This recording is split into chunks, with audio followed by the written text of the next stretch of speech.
Hey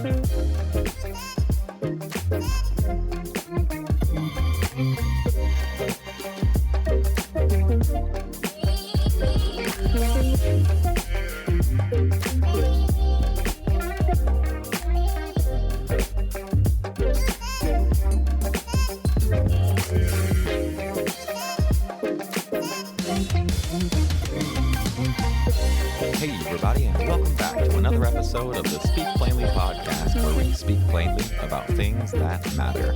I'm your host, Owl Medicine, best-selling author, and host of this podcast. I still really need to figure out, something more for an introduction other than just my name and what we're going to be talking about.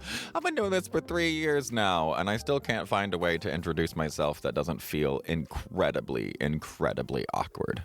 So maybe someday soon, if you listen to these in the future, you will hear my intro music, and maybe I'll just record in a bunch of intros and then pick which one makes me cringe the least, and then I'll just keep that separate, and I can just start the podcast without this little intro bit every time because it'll already be done, and then I won't have to make my skin crawl every time I try to introduce myself as a best-selling author or as a coach or as whatever. It's really dumb.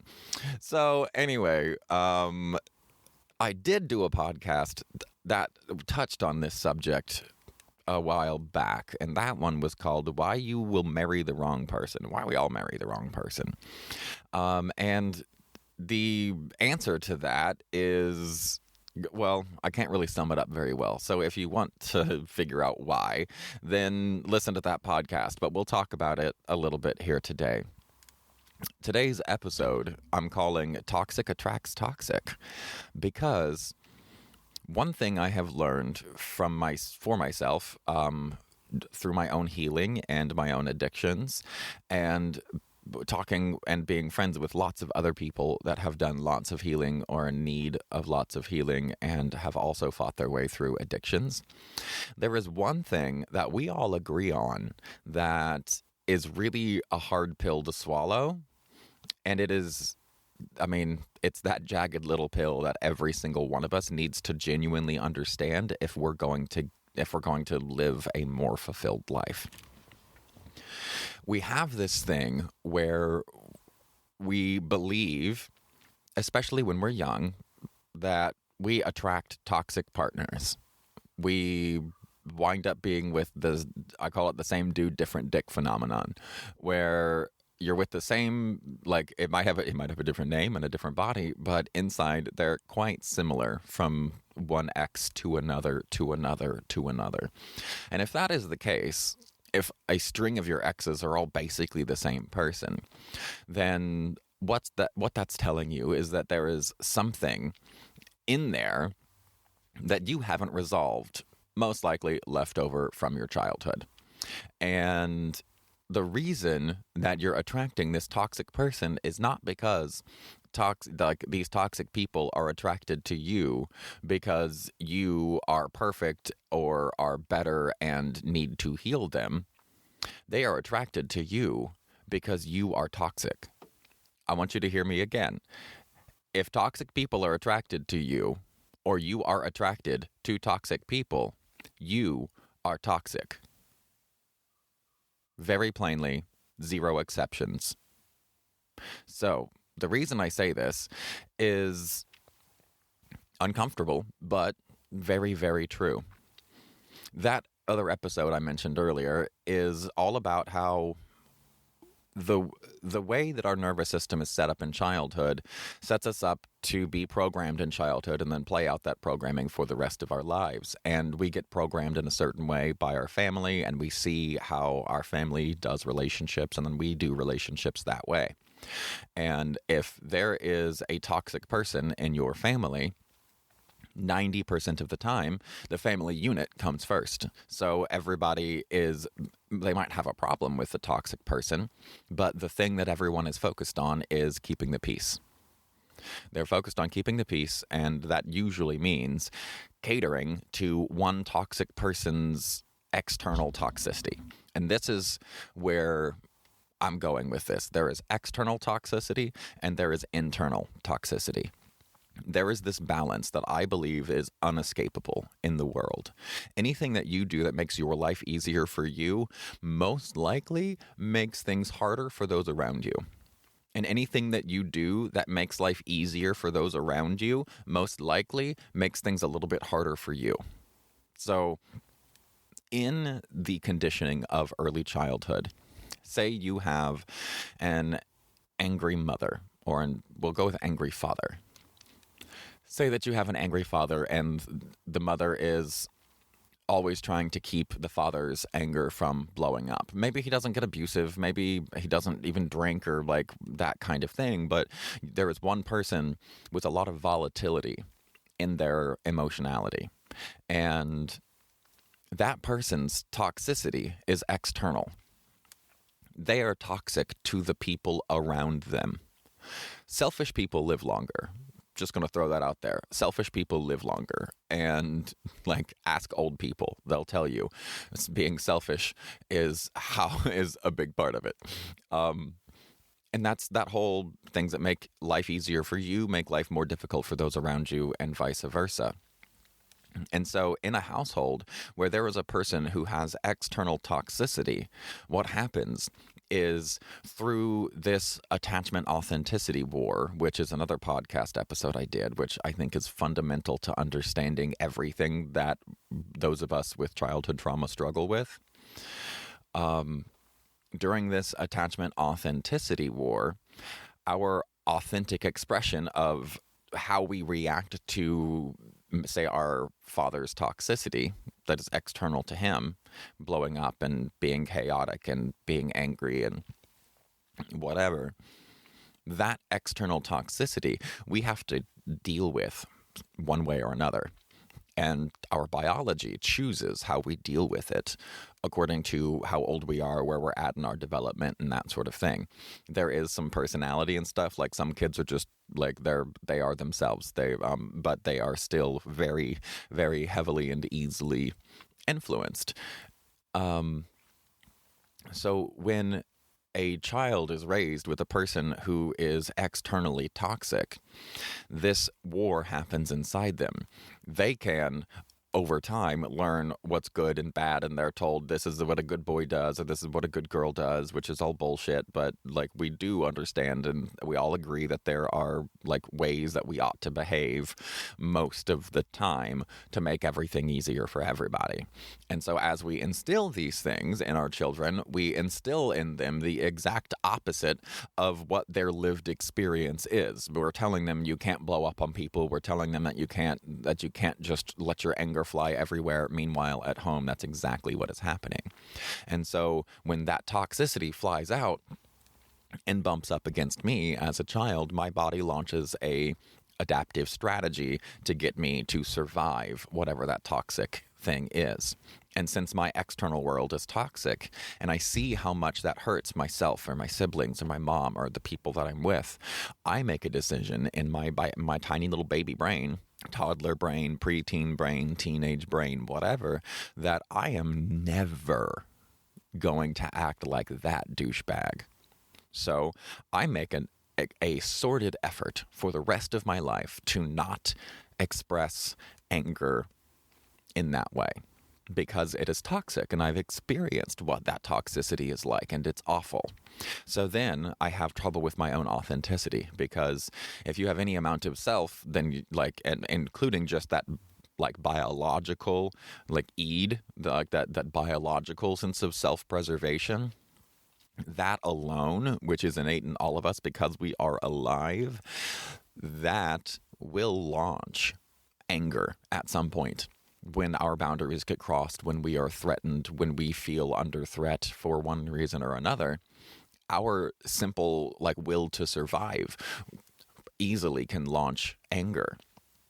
And the more that we suppress it, it eventually turns into repression, meaning our biology suppresses it for us, so we don't even consciously register that we're angry.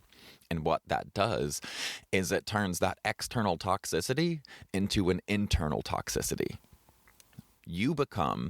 I become, through trying to survive a externally toxic person in my young life, survived by becoming internally toxic and finding a way to, we all found narratives that made it okay.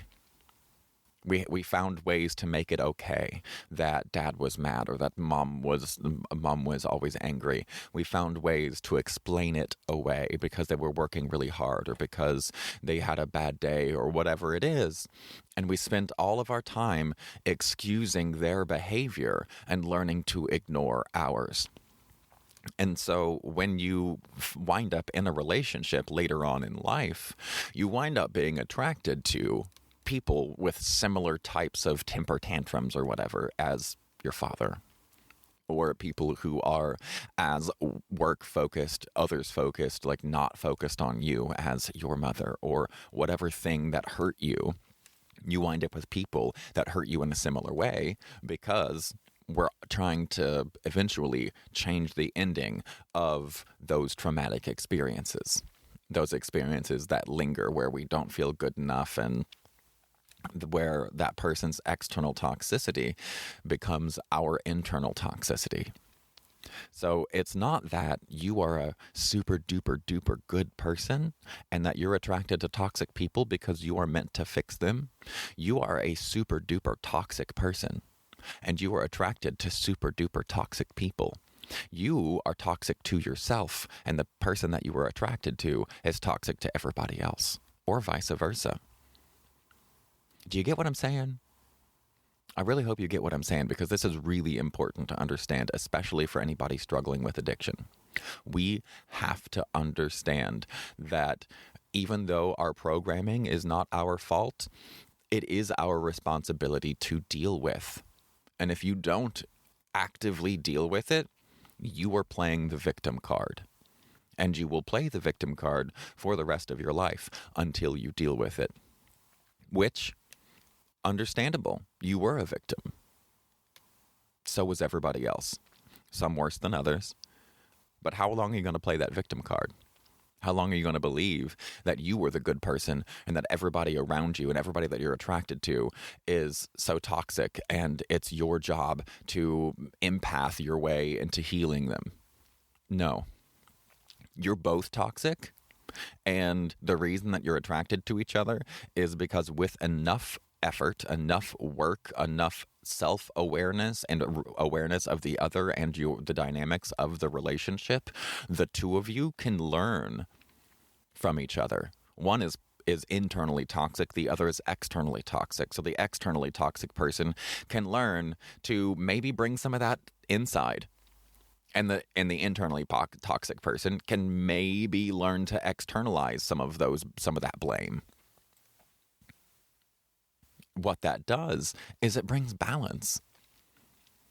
So this is why I say toxic attracts toxic, because it does. You are not attracted to toxic people because you are healthy. If you were healthy, you would not be attracted to toxic people, period. There is no way around this.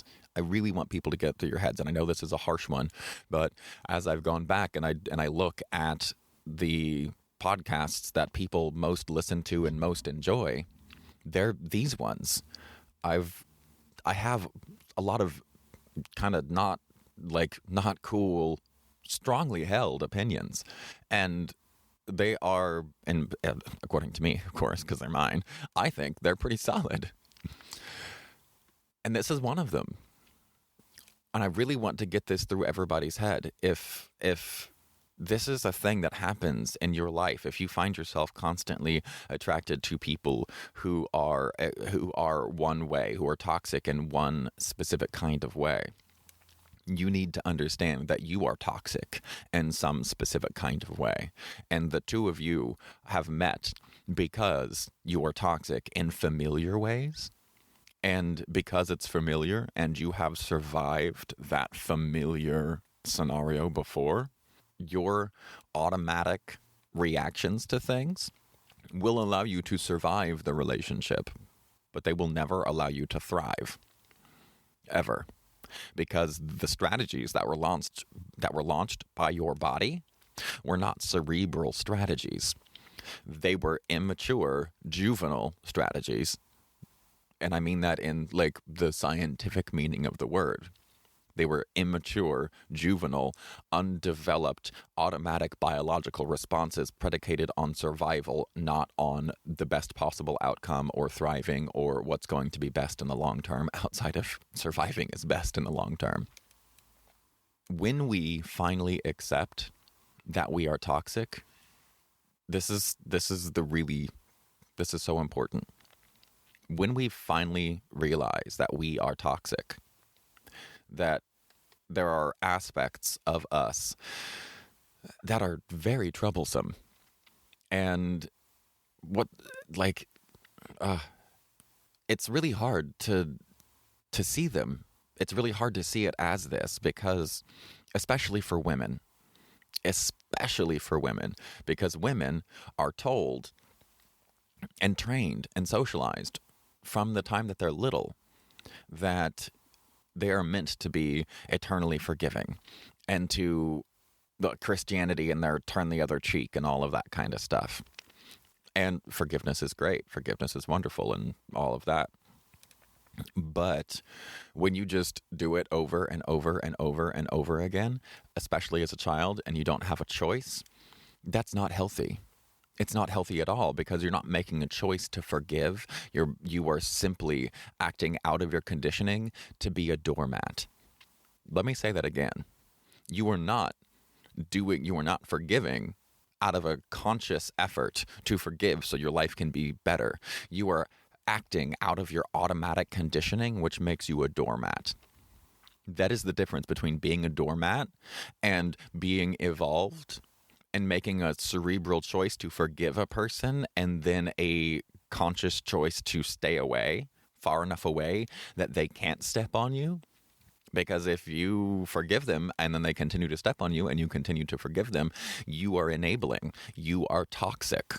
You are not only toxic to yourself, you are enabling the toxic person that you love to continue being toxic to everyone around them, including the people that you love that aren't that toxic person. Anybody that you bring around them, you are exposing to their toxicity. And guess what? Anybody you bring around you, you're exposing to your toxicity.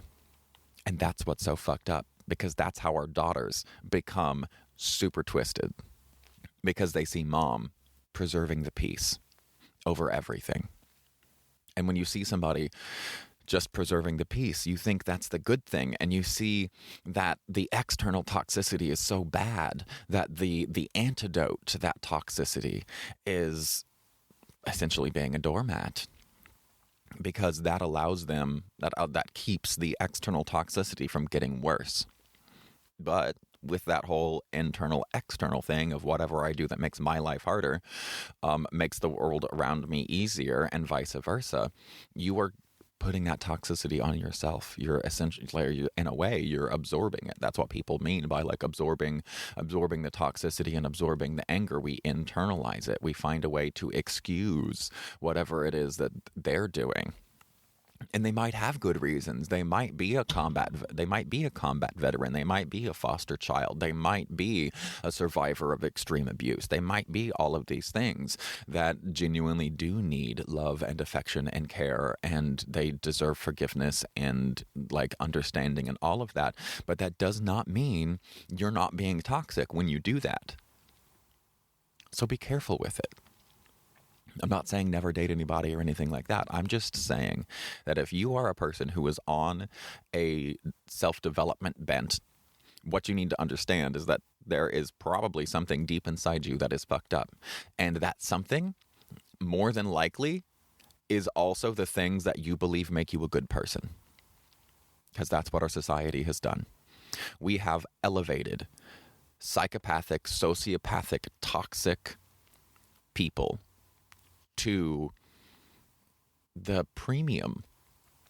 Like, we see those toxic, like constantly driven, externally toxic people, we elevate them in society. And so then the automatic like the automatic secondary unintended consequence is going to be, well, then we have to foster that. Since it's now elevated in social status, we need to foster that. And the way that we foster that, especially with everything being fairly patriarchal, is that we train the women or the subservient man or feminine man or whatever the fuck you want to call it. We train everybody who's not type A. We train them into being what's called type B personality. And I've talked a little bit about type B personality. I think I'm going to have to actually do a full episode on type B personality because it's bonkers. But we train everybody else to be type B personality. And type B personality is exactly what I'm describing. They are people who are toxic to themselves. There is a higher correlation between type B personality and autoimmune disorders than there are between type A personality and cardiac disease or stroke. And we all know that that's where it started. Like type A personality was created, that term, type A, was created by a cardiologist who saw only like really high production, high stress people.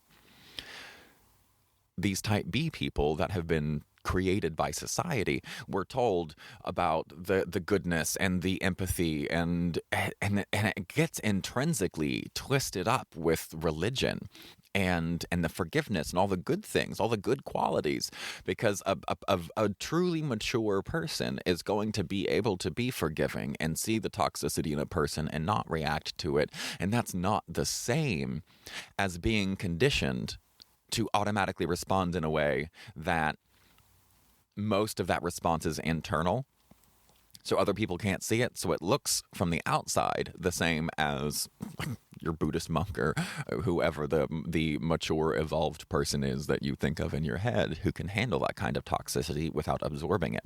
It's not the same if you're acting out of your conditioning.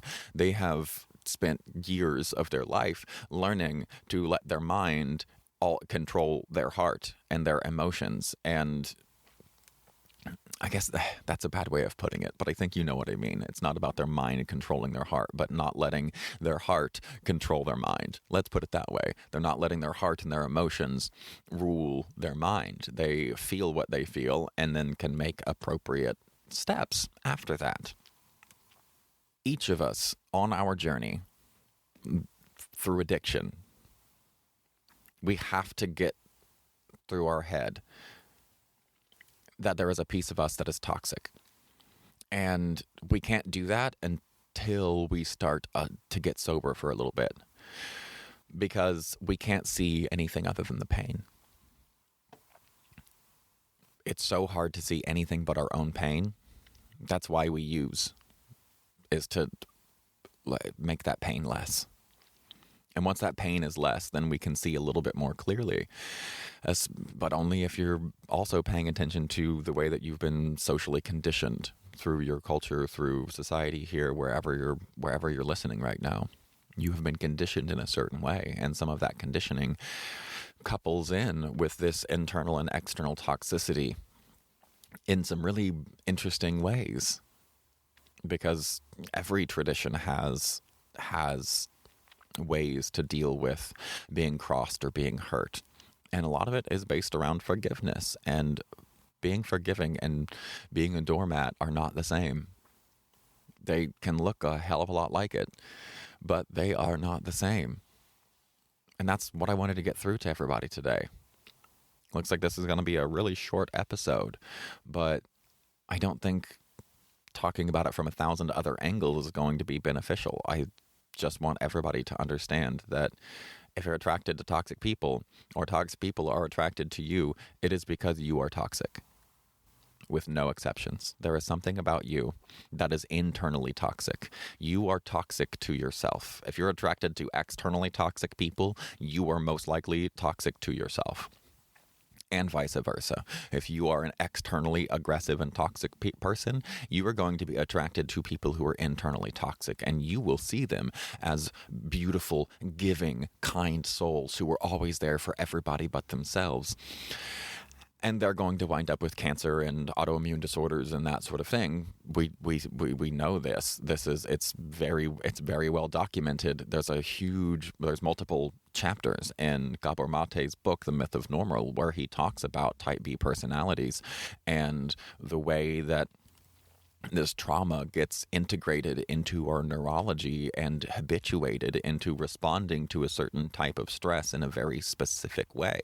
And when that happens on repeat, we're screwed. It affects our biology, our actual physical bodies, in an undeniable way. And that's what I wanted to get through to everybody. If you're attracted to toxic people, or they are attracted to you, it is because you are toxic. You might not be toxic externally to the people around you. And if you are never toxic to the people around you, or if you are never hard on or harsh to the people around you, I can almost guarantee you that you are toxic to yourself. And hey, maybe that's what you want. Maybe that's good enough for you. Maybe not being externally toxic is good enough for you. And that's fine for now. I hope for your own sake and for those around you and for your children that you eventually get over that and recognize that being mean to yourself doesn't make you a better person. Just like wringing your hands and being all worried about what's happening on the other side of the world that you can do nothing about, and spending hours a day upset about that, doesn't make you a better person. Doesn't even make you a good person. And makes you kind of dumb in my perspective, because if you have exhausted your empathy for people that you can do nothing about, and that causes you to be an asshole to those around you, you're fucking up. Being empathetic for people 10,000 miles away and having none for those that are 10 feet out your door, that makes you pretty garbage. I know this is harsh and weird, but it's the truth. Empathy is overrated. We need more sympathy. We need to be able to tap into that empathy to understand how other people feel, but we need to act out of sympathy. Because if I feel everything that you feel, then I'm right there with you, and you're in the bottom of a pit, and now I'm in the bottom of a pit. Whereas sympathy throws in the ladder and says, hey, come on out. That's what we need more of. And that is the skill that most empathic people that I am talking to about being internally toxic, that is the skill that most empathic people need to learn, is to turn their empathy into sympathy. Because then that no longer means I'm internalizing your experience. I am internalizing your experience to understand what you are going through. And then I am making a conscious cerebral effort to make decisions to do things that are going to be more healthy and more balanced for me. All right, and that's what I've got for today. I hope that you enjoyed this. It is a short one. It's an intense one, and I hope it's something for you to chew on. I really hope that you give this some deep, lasting thought. And those who are on the other side of the addiction and that whatnot, those who are clean and have been clean for a while, you already know. You already understand. It was conversations with friends like you, specifically here. I'm thinking of a conversation with a lady that used to work at one of the restaurants here in Squim that had amazing clam chowder I used to come get. And it was a conversation we had with a trauma coach lady who was sitting next to me. And it was really marvelous. And I didn't realize how hidden it was until we had that conversation. Because even the trauma coach was like, oh my God, you're right. I am toxic. I was like, yeah, but you already knew a lot of this stuff. And she hadn't quite put it that way, hadn't quite realized it was that far. So there it is. Toxic attracts toxic. No ifs, ands, or buts. If you enjoyed today's podcast, consider buying me a coffee or leave a comment and shoot me a question. Ask Owl. Send me a question that I can answer for you next time on the podcast. Thank you for joining me. I know that you have lots of places that you could go to spend your time, and you chose to come here. You chose to come to a place that is carved out to be a place for self-discovery, self-growth, a place for discomfort, a place for you to challenge yourself and challenge your assumptions and challenge your reality. And you could be watching cat videos right now. So I appreciate you being here, doing this with me, and doing the work. Thank you very much. I hope you'll join me for the next one. And remember, stay curious and stay uncomfortable.